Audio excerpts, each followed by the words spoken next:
this feat of engineering.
Sinks its talons into this launch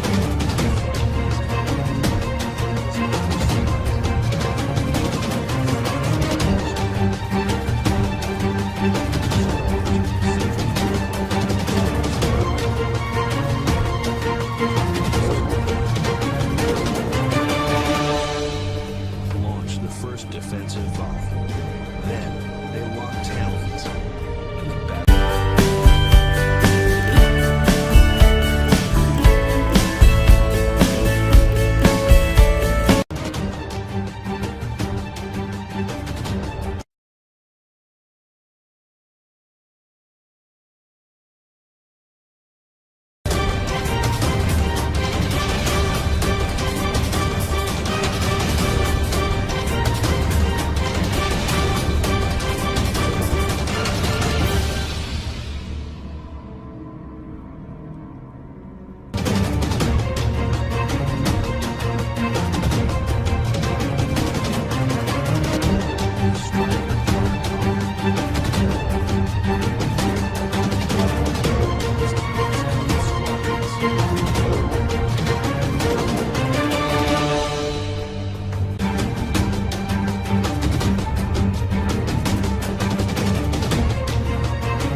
She definitely saw it as an easy chance to get some meat.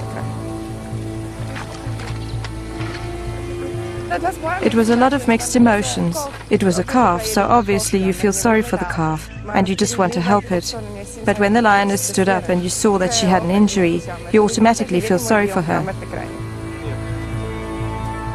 But at the end of the day, it's nature. I've never seen anything like that before.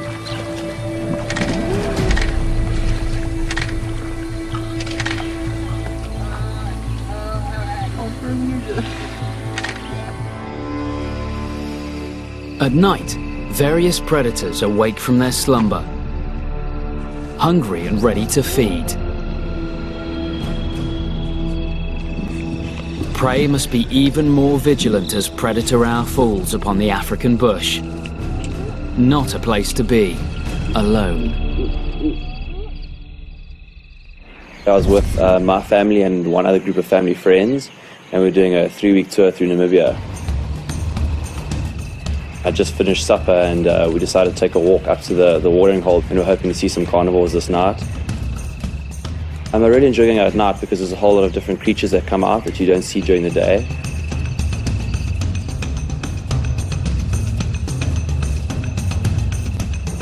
We heard crashing sounds through the bushes and saw a herd of zebra run by. I was getting very excited, just trying to switch the camera onto night mode, trying to make sure I had everything right. And then suddenly a zebra foal appeared in front of the lights, and it was chased by a group of hyenas. 2 of the hyenas lashed onto the back part of the baby zebra. They just started slowly eating it while it was still alive. I couldn't believe what I was seeing. I think the hyenas had surprised them at night, forcing the rest of the herd to run while they singled out the foal, which was a much easier target for them to take down. They got it to the ground and started taking bites out of it there. They were just tearing strips of meat off its back.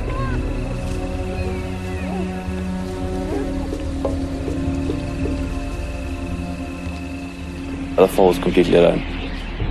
I felt pretty terrible to watch it, but at the same time it's nature and they're just doing their best to survive. But the abandoned zebra foal refused to give up. It surprised me how long the foal actually stood on its legs.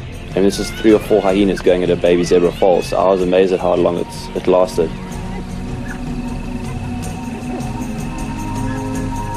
I'd say it was about 10 minutes before the hyenas had eventually subdued the zebra. The game rangers there were saying that it's not unusual for predators to chase animals into spotlight because it blinds them and confuses them. And eventually I think from sheer exhaustion and loss of blood and shock, it just collapsed next to the water. I felt very sorry for it. I wanted to shout and chase them away so it would survive, but at the same time, got to let nature take its course. And eventually they killed it. It stirred up some emotions in me. It was quite tragic to see them going at the baby zebra. I definitely think if the herd was there, they could have possibly pushed the hyena off it. I've been going to game reserves since I was very small, and I've always been hoping to see a kill, but I never imagined I'd see hyenas actually taking down an animal. Africa's prey must work hard to stay alive. But every now and again, it's time for the prey to fight back. One fellow African resident that faces danger head-on is the warthog. With its lower tusks longer and sharper than a lion's canines, this bold little suid may not have the looks, but it certainly has the punch. So when this family sounder of warthogs stumbled across a coalition of cheetah, it wasn't just tourist Saki Kutsia who was in for a shock. Me and my wife were together on this trip. We were driving down this dirt road next to the Sabi River. There were these 4 little warthogs running next to the car. A little mother, father, and the 2 babies. They were just trotting along. All of a sudden they swerved in front of the car and they went into the bushes to graze. That was when we saw the cheetahs lying under a tree. I really thought that today was the day they're going to be lunch. The warthogs just carried on grazing. and slowly getting very close to these cheetahs. One of the cheetahs got up and chased after the warthogs. They kind of looked at each other.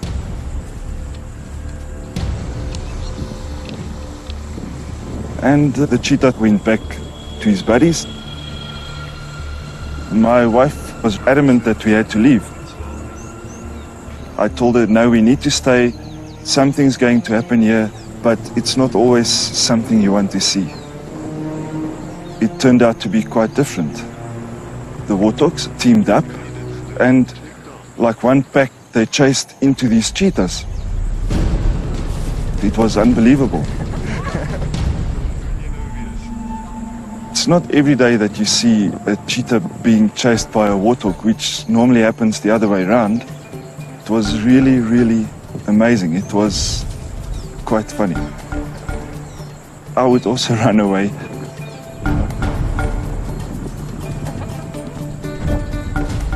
It was as if the warthogs were teasing the cheetahs. With one last defiant taunt at the cheetahs, this brave warthog rejoins his family. These warthogs were fearless, brave, audacious, unbelievable. Facing up to your greatest enemy is a huge risk, and especially when the predator in question is a 180-kilogram lioness. Although the wildebeest has slender, spindly hindquarters, this clown-faced antelope has an incredibly strong and well-built front. So it wasn't just Herman du Toit who was in for a ride. We were on a visit at Bilansburg. Towards the late afternoon, we decided to take a bit of a short drive up towards the eastern border of the park. There's a place called Salty Springs. And my wife actually was first to spot the action, and I had to maneuver the car off the road to get a decent shot. And there was this lioness clutching onto the neck and holding onto the nose of a wildebeest, and the wildebeest was trying its best to shake it off. And it was jumping up and down, standing its ground and shaking, trying to get rid of the lioness. My wife actually was the one that said, can't we do something to help this poor wildebeest? My wife and myself were quite anxious to see the outcome of this tussle. At that stage, it looked like it was a fairly even match. I didn't know who was going to get the upper hand.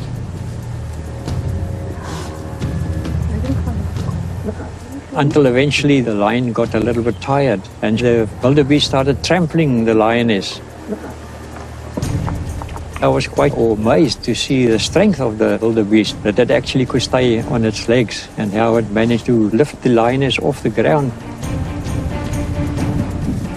But the lioness didn't have a good enough grip, and in that way he managed to shake off the lioness.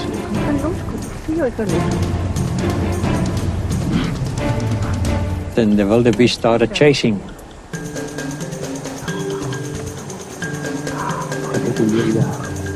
We travel a lot to nature reserves and wildlife places, but this was actually the first time that we saw something so exciting, and it was quite amazing to see that the wildebeest actually got away. At over 2 meters high and weighing up to 7 tons, elephants are the largest land mammals on Earth. But when young elephant bulls become intoxicated with hormones, this enormous mass can become a deadly weapon with devastating results. My husband and I went camping in the Kruger National Park. And late the one afternoon we went for a drive. Next to the road we came across 2 elephants standing very closely against each other. And we stopped to have a look because to us it looked as if they were playing. The playing, unfortunately, very soon turned into a vicious fight.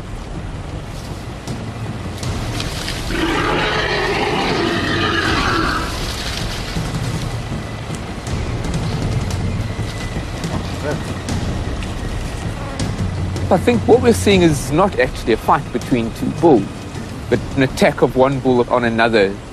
Generally, when bulls are fighting, they face one another head on, because that's the easiest way to defend yourself, and that's where you have the greatest punch.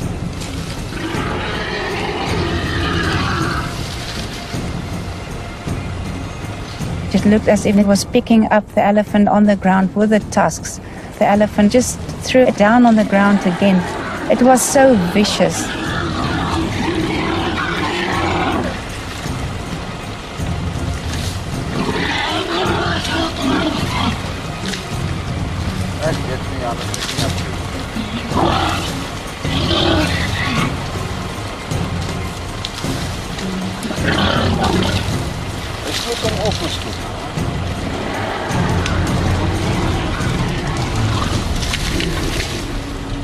We don't know what led up to the situation that we're seeing here, but very clearly the bull that is being attacked is not in a good condition.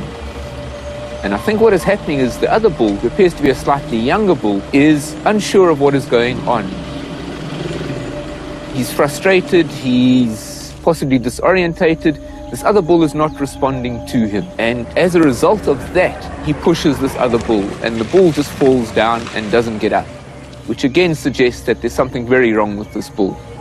Any conflict is potentially dangerous. A bull in must is angry enough or hormonal enough to actually confront another bull to the point that you injure him for it to be potentially life-threatening to another bull. It's quite possible that he's actually really confused. He starts walking around the other bull. At one point, he actually lays his trunk over this bull. What he's doing is he's trying to work out for himself what is actually going on. And the elephant kept on trumpeting.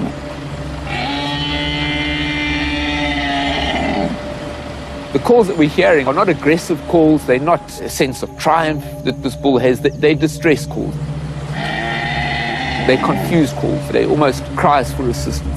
When the rest of the herd came, they made a circle around the elephant lying on the ground.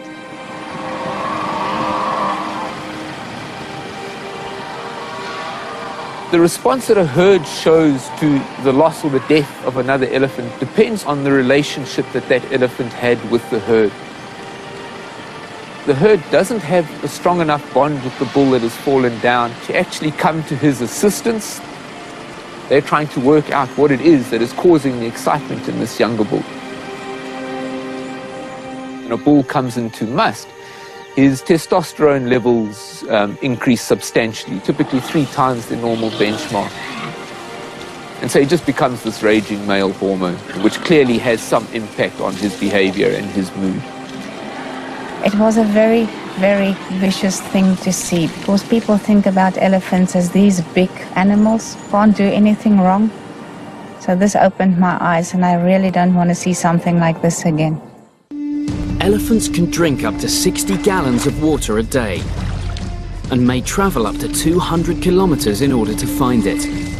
During times of drought, tensions can understandably flare when this resource is in such high demand, which can lead to violent conflicts, as wildlife filmmaker Don Percival experienced.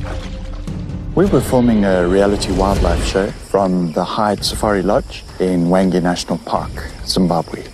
At the time, we were filming 2 contestants from the Netherlands and the UK who had never been to Africa before. We wanted to get to this waterhole to see if they could find some animals, in particular a leopard. It was a pretty peaceful scene.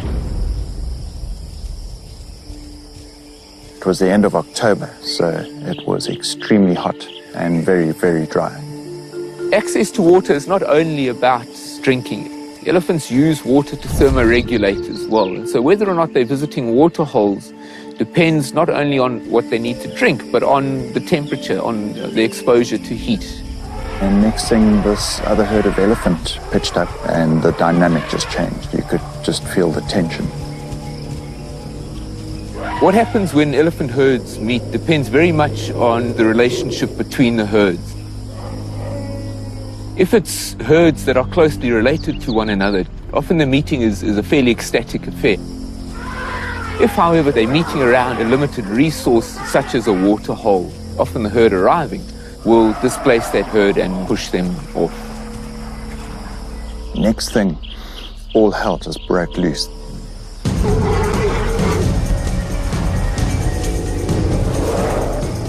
And of course, the 2 contestants were absolutely amazed. They just couldn't believe the sheer power and ferocity of these animals.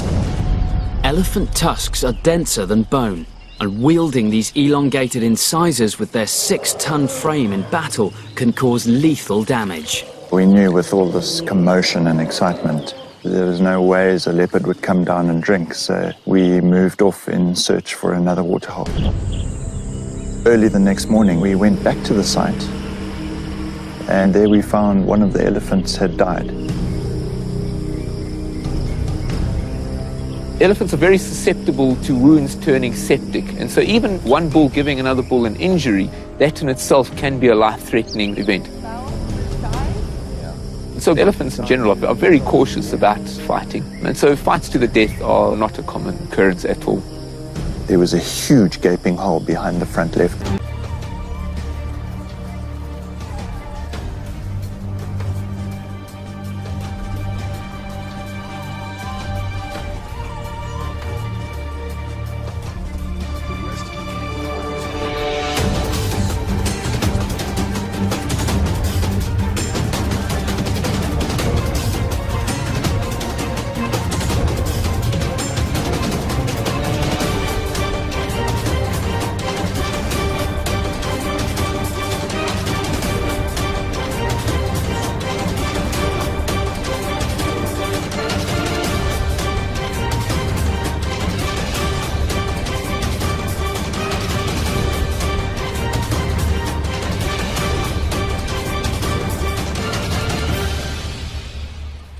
Even when the hawk sinks its talons into this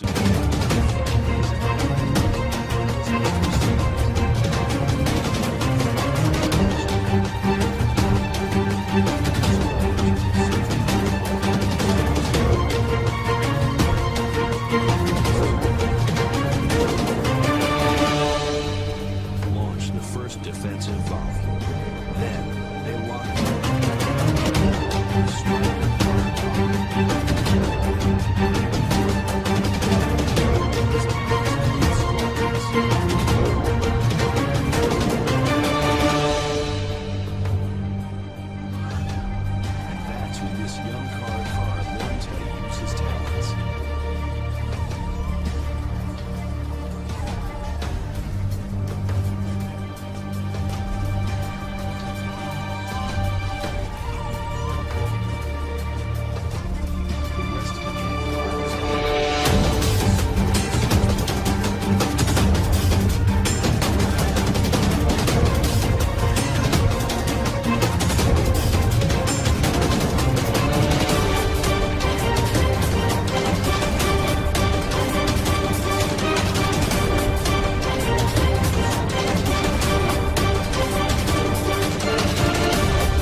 sinks its talons into this launch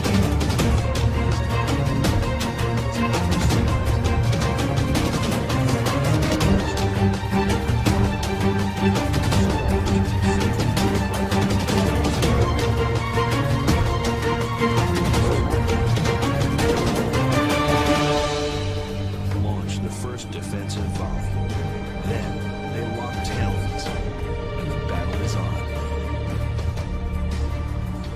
This whirling is a display of dominance, force, and bravado.